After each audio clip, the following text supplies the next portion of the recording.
Découverte numéro 6. Prenez le contrôle de votre cerveau avec le pouvoir des sous-modalités. Tu fais toute une montagne de ce problème. Je me sens écrasé par le poids des responsabilités. Ce jeune homme semble être promis à un avenir brillant. L'avenir me paraît bien sombre pour cette entreprise. Vous avez probablement déjà entendu ces expressions populaires de la langue française. À elles seules, elles résument à merveille la façon dont nos sens influencent notre façon de nous représenter ce que nous expérimentons dans notre quotidien. Tenez par exemple, petite question à 5 €.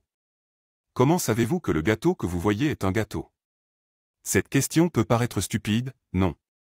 Cette opération en apparence toute simple requiert néanmoins toute une mécanique interne dans votre cerveau. Alors, comment peut-on savoir qu'un gâteau est un gâteau? Votre cerveau, depuis votre plus jeune âge, enregistre à travers vos 5 sens toutes vos expériences de vie emmagasinées. Et ce jusqu'à aujourd'hui. Qu'il s'agisse de regarder un merveilleux coucher de soleil, ou de voir ce molosse menaçant qui semble attiré par vos mollets. Ou encore de vous remémorer les sons de la musique de votre mariage. Ou pour finir, des pleurs de votre bébé qui est malade. Toutes ces expériences, heureuses, neutres ou malheureuses, s'inscrivent dans votre mémoire grâce à vos 5 sens. Vos 5 sens sont donc les caméras et les micros enregistrant vos expériences de vie dans le disque dur de votre cerveau. Maintenant, reprenons si vous le voulez bien, les expressions que je viens de vous citer ci-dessus. Comment réagiriez-vous? Si la montagne à laquelle vous faites face devient une taupinière? Si le poids de vos responsabilités devient aussi léger qu'une plume? Si ce jeune homme semble être maintenant promis à un avenir sombre? Si l'avenir paraît maintenant radieux pour cette entreprise? Cela change forcément la donne, non? Une montagne qui devient taupinière équivaut au final à un problème qui se réduit à peau de chagrin. Si le poids de mes responsabilités est aussi léger qu'une plume, celui-ci ne m'écrase plus. Si, au lieu que mon avenir soit sombre, celui-ci devient lumineux, cela devient beaucoup plus sympathique, non? Cette petite réflexion facétieuse montre qu'il est possible de changer la façon de percevoir une situation, en changeant les sous-modalités de ce que vous voyez, de ce que vous entendez et de ce que vous ressentez. Imaginez dans votre esprit un problème gros comme une montagne. Visualisez-le vraiment. Imaginez votre problème grand comme une montagne. Puis grâce à votre imagination, voyez votre montagne diminuer à vue d'œil pour se transformer en minuscule taupinière. Faites-le vraiment.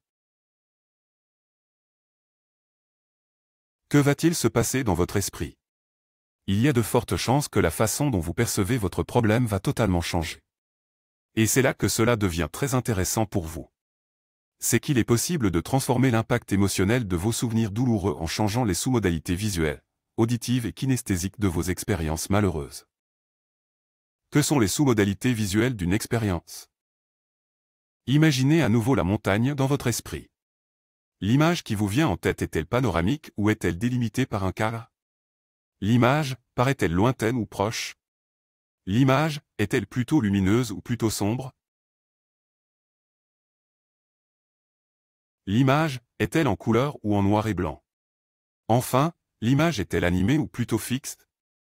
En vous demandant de transformer l'immense montagne en minuscule taupinière dans votre esprit, vous avez automatiquement changé les sous-modalités visuelles de votre expérience en transformant la structure de l'image. Autrement dit, la structure de votre expérience. Que sont les sous-modalités auditives d'une expérience? Fermez à nouveau les yeux, voulez-vous? Reprenez contact avec un souvenir triste de votre vie. Je vous laisse quelques secondes. Vous y êtes. Imaginez maintenant la musique la plus triste possible qui pourrait accompagner ce moment difficile. Je vous laisse quelques instants. Reconnectez-vous à votre souvenir douloureux quelques secondes, en y ajoutant une musique triste qui colle à l'atmosphère de cette scène mentale. Bien, maintenant imaginez que vous ayez les pouvoirs d'un metteur en scène mentale. À la place de la musique triste, rejouez cette scène dans votre esprit, mais en changeant la musique de fond. Par exemple, vous pourriez mettre une chanson de cirque, ou toute autre musique délirante, comme le générique du dessin animé de Bob l'éponge. Faites-le quelques instants. Rejouez mentalement cette même scène, mais avec la nouvelle musique de remplacement. Et posez-vous la question suivante, l'impact émotionnel de votre souvenir négatif a-t-il changé? Je serais prêt à parier que oui. Sans aucun doute. Que sont les sous-modalités kinesthésiques d'une expérience? Reprenez à nouveau l'exemple de ce souvenir triste de votre vie. Vous y êtes. Reprenez contact avec ce souvenir et concentrez-vous particulièrement sur les sentiments et les sensations présentes dans votre corps. Que ressentez-vous en vous-même? Si votre sensation désagréable devait avoir une forme, quelle serait cette forme? Si votre sentiment devait avoir un poids, quel serait ce poids? Enfin, si votre sentiment devait avoir une texture, quelle serait la nature de cette texture? Je vous laisse quelques secondes pour faire l'expérience dans votre esprit. Bien. Maintenant imaginez que vous puissiez visualiser la forme, la couleur, la texture et le poids de ce sentiment négatif présent en vous-même. Imaginez que vous ayez le pouvoir de faire sortir mentalement cette sensation de votre corps et de l'éloigner à 1 mètre devant vous. Faites-le mentalement. Vous y êtes. Maintenant, imaginez une sorte de conteneur mental dans lequel vous pourriez placer cette sensation négative. Quelle serait la forme de cette boîte, sa texture et sa couleur? Par la pensée, placez votre sensation négative dans la boîte. Maintenant, déformez mentalement la boîte puis faites-la monter par la pensée le plus haut possible au-dessus de vous. Aussi loin qu'elle disparaît carrément de votre champ de vision. Imaginez qu'elle monte si haut qu'elle atteint le soleil. Vous y êtes. Parfait, maintenant imaginez que cette boîte fonde dans le soleil, et en ressorte sous la forme de rayons lumineux. Ceux-ci pénètrent alors votre peau, votre visage et votre corps tout entier d'une lumière bienfaisante et douce. Je vous laisse par vous-même vous imprégner des sensations de ce que vous venez de réaliser. Il y a de fortes chances que votre sensation négative liée à ce souvenir douloureux ait disparu, n'est-elle pas? Les sous-modalités sont des moyens extraordinaires de vous libérer de vos sentiments, perceptions et souvenirs négatifs. En apprenant à modeler vos sous-modalités, vous envoyez de nouveaux signaux à votre cerveau. L'impact émotionnel négatif de vos souvenirs, perceptions et sentiments en sera dès lors totalement transformé. Si nous apprenons à rétrécir, à obscurcir, réduire le volume sonore ou encore immobiliser les images de nos souvenirs et perceptions douloureux, nous pouvons alors ôter l'impact négatif qu'ils ont sur nos comportements.